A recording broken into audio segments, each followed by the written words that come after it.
In a rapidly changing world where technology has become the overriding feature of the existential communication landscape, the issue of children's use of cell phones, the most prevalent of modern technological assets, is a controversial topic for debate.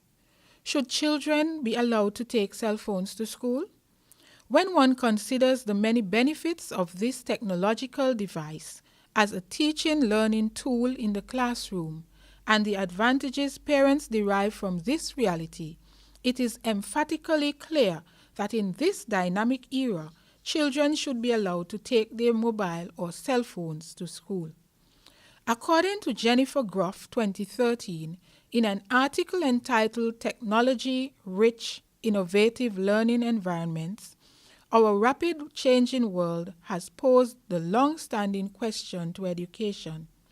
How can today's schools be transformed so as to become environments of teaching and learning that make individuals lifelong learners and prepare them for the 21st century?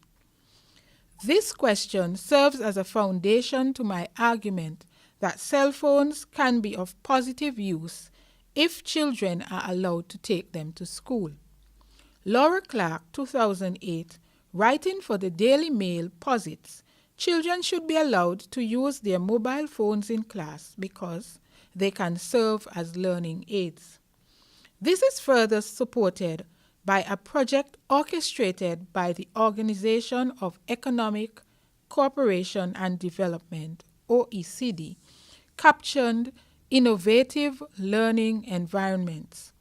As one can imagine, many attempts have been made to reform learning environments, which include cell phones, to redesign teaching and learning. After all, technology is transforming the reconceptualization of teaching and learning in new and amazing ways.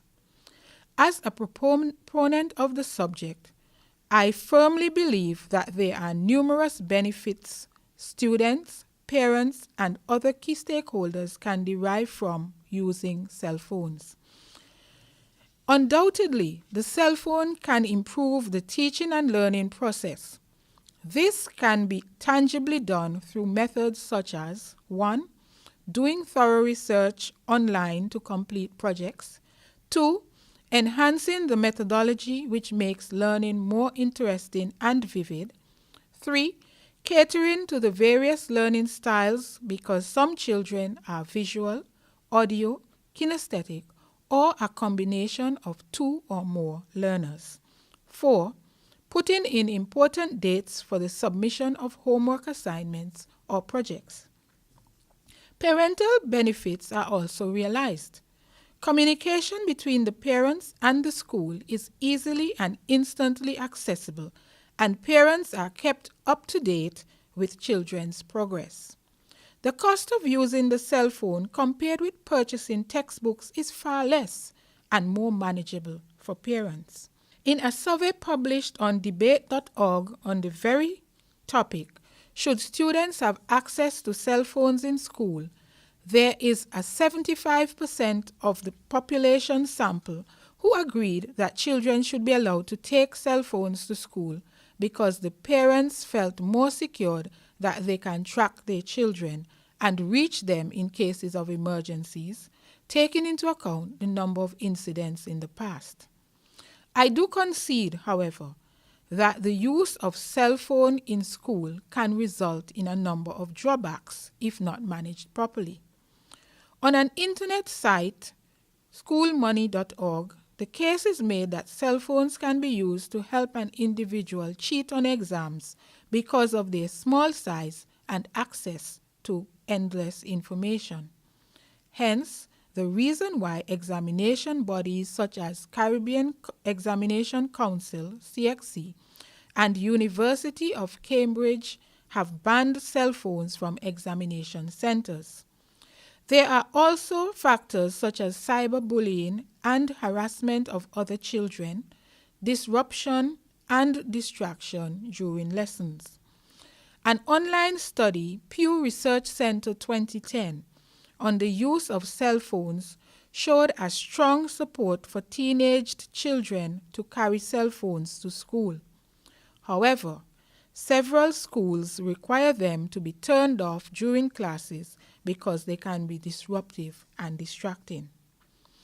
However, despite the arguments raised against children being allowed to take cell phones to school, the benefits are noteworthy. Bill Ferreira, 2015, an advocate and teacher in a professional learning community, in responding to a question from a high school journalist on the subject, pointed out that cell phones are an incredibly powerful tool for any learner. They make it possible to connect ideas and individuals at any time and from anywhere. Clearly, the education sector is markedly impacted by the use of technology. It undoubtedly has a role to play in modernizing and improving the ways in which our children develop in a school environment. Technology promotes a culture of learning. Therefore, it is important that we encourage our children to use the various forms of technology, including cell phones, to keep abreast with current information and become lovers for learning. I firmly believe that the effective use of cell phones in schools will continue to take a prominent place in the way our children are educated. Thank you.